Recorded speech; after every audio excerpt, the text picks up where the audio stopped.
Welcome to Board Gems. In this video, I'll be comparing the 1999 edition of Giganten, designed by Wilko Manz and published by Kosmos in their Spiele Gallery series, and the sequel 2011's Black Gold, published by Fantasy Flight Games. The boxes are the same size, what is now standard square box, standard for Kosmos Spiele Gallery games, standard for Fantasy Flight, and a lot of other companies. Giganten is German for giants, which feels like a very generic name.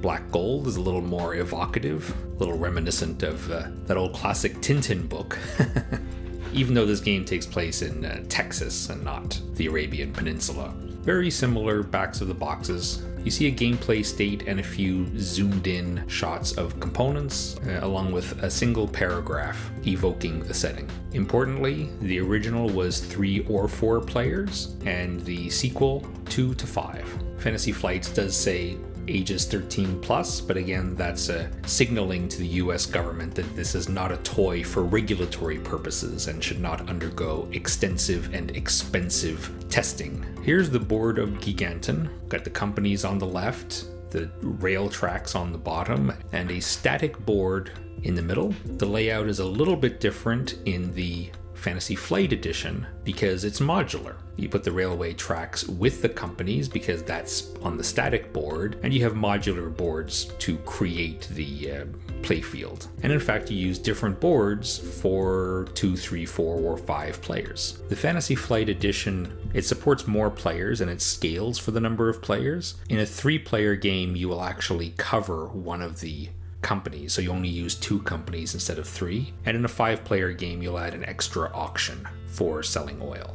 The newer edition's squares are smaller than the old ones, and amazingly, even though Giganten came out in the beige era of German board games, amazing to me that Fantasy Flight managed to make the game less colorful than the old. The train tracks are also shrunk. It's a little bit disappointing, only because Fantasy Flight Edition goes up to 5 players, so you actually want a larger board for 5 players.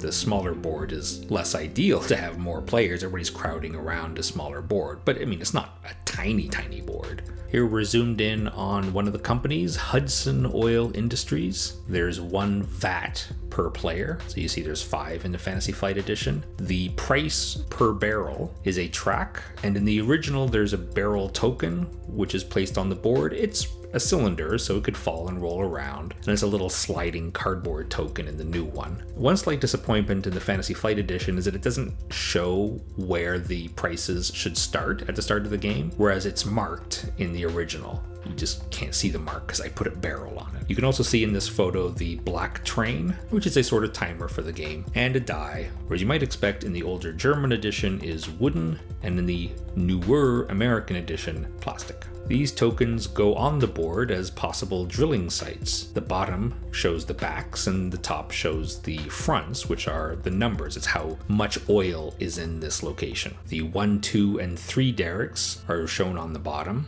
and the 2 derrick ones are marked to remind you that you are not allowed to peek. The other ones, the ones in the 3s, you're allowed to peek at if you're next to the token before you decide to drill there. And for the 2s, you're not allowed to peek. You just have to give it a try. The ranges are the same, 2 to 4 for the 1 derrick, 4 to 6 with the 3 derrick. The 2 derrick ones are either 2 or 5. Now you'll notice in the Fantasy Flight Edition, the 2 has a tiny little 3 on it, and that's because you can play with a variant that makes it a little less punishing. Instead of 2 or 5, it can be 3 or 5. So the middle value for the 1s and the 3s are the possibilities for the 2s. That does have the effect, though, of making the 2s, I think, almost a no-brainer. If the lowest one is a 3, I would say just go for it. Here are the player pieces from top to bottom: oil derricks, trucks, and locomotives. As you've noticed earlier, the squares are smaller in the Fantasy Flight Edition, and so are the pieces. The Kosmos plastic is a little bit of an odd soft plastic.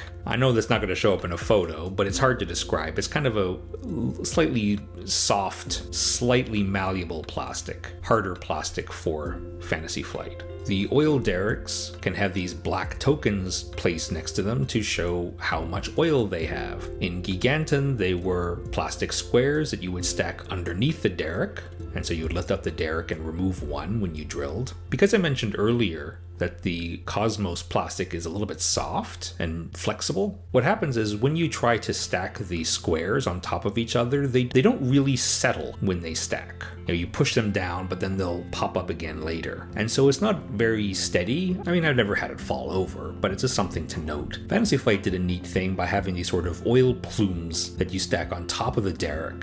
Kind of that image of the oil spurting out from the top. So the more of these kind of bursts, the more oil is coming out. It's a little bit odd when you have to sell oil and you're selling these kind of star-shaped blobs, but I mean, I guess the squares aren't any more thematic. Here are the cards. In the middle are the sales license cards, which are always valued 1 or 2. You'll draw a number of them, but you don't know what values you're going to get. On the left and right of the photos are the sort of action cards that players will claim to do particular actions or get particular benefits. The symbology is very similar. I do find the original a little bit clearer because the numbers are different colors, and because the numbers are smaller, it's more obvious which symbols the numbers are paired with. It's not a huge problem for the Fantasy Flight edition, but because all the numbers are big and they kind of crowd around the symbols, it's just not as clear at an initial glance. I didn't bother taking a photo of the rulebooks because one's in German, one's in English. Hard to compare. It's like comparing apeful and oranges. But I am showing the player aid. The German player aid shows all the symbols and what they mean. The English one, being bigger, also shows a game turn flow and details on the liquidation auction, which is an extra auction that you do for 5 players. Thanks for watching. Older games like Giganten and Black Gold don't stop being good because newer games come out. Take care.